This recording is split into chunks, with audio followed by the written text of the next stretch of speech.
చచ్చిపోయి సమాధిలో ఉన్న మొత్తం నీ దేహం అంతా మట్టిలో కలిసిపోయి ఏమీ లేకపోయినా, మొత్తం శూన్యమైపోయినా ఓపెన్ చేసి చూస్తే అక్కడ ఎముకలు కనబడినా, కానీ వాక్యం ఏం చెప్తుంది అక్కడ?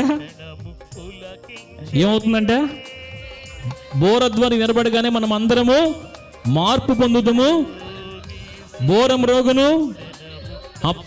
అప్పుడు మృతులు ఏమవుతారు? అక్షయులుగా. రెండు చేతుల పైకి దేవునికి స్తోత్రం చెప్దాం, హల్లెలూయా. మృతులు ఏమవుతారంటే అండి అక్షయులుగా. ఇదేనండి మన విశ్వాసం, మన నిరీక్షణ ఏంటంటే, మన భక్తికి ఆధారం ఏంటంటే ఇదే.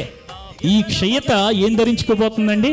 అక్షయతను ధరించుకోబోతుంది. ఈ ఆశ లేకపోతే, ఈ నిరీక్షణ లేకపోతే, ఈ యొక్క విశ్వాసం లేకపోతే అస్సలు మనకి బైబిల్తో ఏ సంబంధం కూడా లేదు. ఇక వదిలేసి నాకు ఈ లోకమే కావాలనుకుంటే, ఈ సుఖాలే కావాలనుకుంటే, ఈ పాపమే కావాలనుకుంటే, లోకానుసారంగా దీవెనలే కావాలనుకుంటే మనకి దేంతో సంబంధం లేదు చెప్పండి? దీంతో సంబంధం లేదు. యేసు ప్రభువారు మొదటి నుంచి మొత్తుకున్నది దీని గురించే.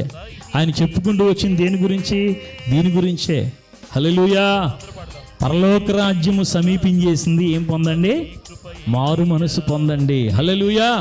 ఆయన టాపిక్ అంతా పరలోక రాజ్యం సమీపించింది, మారు మనసు పొందండి. ఆత్మ విషయమై దీని లేని వారు ధన్యులు, పరలోక రాజ్యం వారిది. నీతి నిమిత్తం హింసించబడి వారు ధన్యులు, పరలోక రాజ్యం వారిది. ప్రతి దానిలో కూడా ఆయన చెప్పిన విషయాలన్నీ కూడా మనం క్రోడీకరించి చూస్తే క్షయత గురించి చెప్పలేదు, కానీ ఆయన దేని గురించి చెప్పాడండి? అక్షయత గురించి చెప్పాడు. దేవునికి మహిమ కలుగును గాక.